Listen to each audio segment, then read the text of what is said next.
ಇವತ್ತು 1ನೇ ತರಗತಿಯ ಕನ್ನಡ ಪಾಠ ಕೋತಿ ಮತ್ತು ಅಳಿಲು ಈ ಗದ್ಯವನ್ನು ನೋಡುವ. ಮೊದಲನೇದಾಗಿ ನೋಡುವ. ಒಂದು ಕೋತಿ ಮರದ ಮೇಲೆ ಕುಳಿತಿತ್ತು. ಆ ಕೋತಿಯ ಬಾಲ ತುಂಬಾ ಉದ್ದವಿತ್ತು. ಅದು ನೆಲದವರೆಗೆ ನೇತಾಡುತ್ತಿತ್ತು. ಒಂದು ಅಳಿಲು ಕುಣಿದಾಡುತ್ತಾ ಅಲ್ಲಿಗೆ ಬಂದಿತ್ತು. ಅದು ಕೋತಿಯ ಬಾಲ ನೋಡಿತ್ತು. ಈ ಜೋಕಾಲಿ ಎಷ್ಟು ಚಂದ ಎಂದು ಯೋಚಿಸಿತು. ಕೋತಿಯ ಬಾಲ ಹಿಡಿದು ಅಳಿಲು ಜೀಕತೊಡಗಿತು.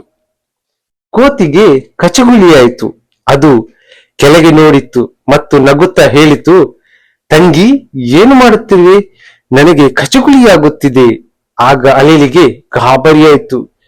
ಮಂಗಣ್ಣ, ಇದು ನಿನ್ನ ಬಾಲವೇ. ಜೋಕಾಲಿ ಎಂದು ತಿಳಿದು ಜೀಕುತ್ತಿದ್ದೆ. ನನ್ನನ್ನು ಕ್ಷಮಿಸು ಎಂದು ಹೇಳಿತು.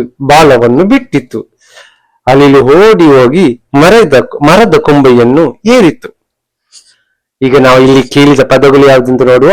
ಕೋತಿ, ಮರ ಮೇಲೆ, ಕುಳಿತಿರು, ಬಾಲ ಉದ್ದ, ಅದು, ನೆಲ, ನೇತಾಡು, ಅಳಿಲು ಕುಣಿದಾಡು, ಅಲ್ಲಿಗೆ ಬಂದಿತ್ತು, ನೋಡು, ಜೋಕಾಲಿ, ಎಷ್ಟು ಚಂದ, ಯೋಚಿಸು, ಜೀಕು, ಕಚಗುಳಿ, ಆಯಿತು, ಕೆಳಗೆ, ನಗು, ಹೇಳು, ತಂಗಿ, ಏನು ಮಾಡು, ಗಾಬರಿ, ಮಂಗಣ್ಣ, ಇದು ತಿಳಿ, ಕ್ಷಮಿಸು, ಆಗು, ಬಿಡು.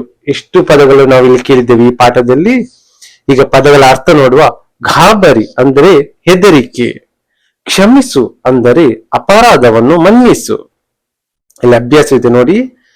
ಈ ವಾಕ್ಯಗಳನ್ನ ಬಿಟ್ಟಿರುವ ಪದಗಳನ್ನು ಮಕ್ಕಳಿಂದ ಹೇಳಿಸಿ. ಆ ಕೋತಿಯ ಬಾಲ ಡ್ಯಾಶ್ ಉದ್ದವಿತ್ತು. ಅದಕ್ಕೆ ಉತ್ತರ ನೀವು ಹೇಳಿ ಏನಂತ. ಇಲ್ಲಿ ನೋಡಿ, ತುಂಬಾ ಉದ್ದವಿತ್ತು. ನೋಡಿ, ಆ ಕೋತಿಯ ಬಾಲ ತುಂಬಾ ಉದ್ದವಿತ್ತು. ಸೊ ಎರಡನೇದಾಗಿ, ಒಂದು ಅಳಿಲು ಡ್ಯಾಶ್ ಅಲ್ಲಿಗೆ ಬಂದಿತ್ತು.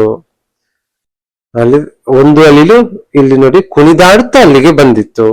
ಕೋತಿಗೆ ಡ್ಯಾಶ್ ಆಯ್ತು ಅಂದ್ರೆ ಕೋತಿಗೆ ಕಚಗುಳಿ ಆಯ್ತು. ಮಂಗಣ್ಣ, ಇದು ನಿನ್ನ ಡ್ಯಾಶ್ ಬಾಲವೇ. ಏನ್ ಹೇಳಿತು ಎಲ್ಲಿದ್ದು? ಮಂಗಣ್ಣ, ಇದು ನಿನ್ನ ಬಾಲವೇ. ಇಲ್ಲಿ ಡ್ಯಾಶ್ ಇದ್ದಲ್ಲ, ಇಲ್ಲಿ ನಿನ್ನ ಅಂತ ಆಗ್ಬೇಕು.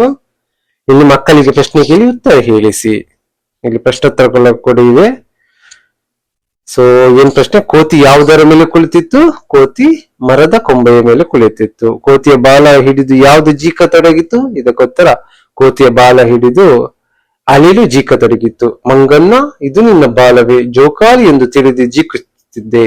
ನನ್ನನ್ನು ಕ್ಷಮಿಸು ಎಂದು ಯಾವುದು ಹೇಳಿತ್ತು? ಅದಕ್ಕೆ ಉತ್ತರ ಅಳಿಲು ಹೇಳಿತ್ತು. ಅಳಿಲು ಹೇಗೆ ಹೋಗಿ ಮರದ ಕೊಂಬೆಯನ್ನು ಏರಿತ್ತು? ಇಲ್ಲಿದೆ, ಅಲ್ಲಿ ಓಡಿ ಹೋಗಿ ಮರದ ಕೊಂಬೆಯನ್ನು ಏರಿತ್ತು. ಈ ತರ ಇದೆ ನೋಡಿ ಮಾದರಿ. ಕೋತಿ, ಮರ, ಬಾಲ, ಈ ತರ ಇದೆ. ಧನ್ಯವಾದಗಳು ವಿಡಿಯೋ ನೋಡಿದ್ದಕ್ಕೆ. ಮುಂದಿನ ಪಾಠದಲ್ಲಿ ಸಿಕ್ಕುವ.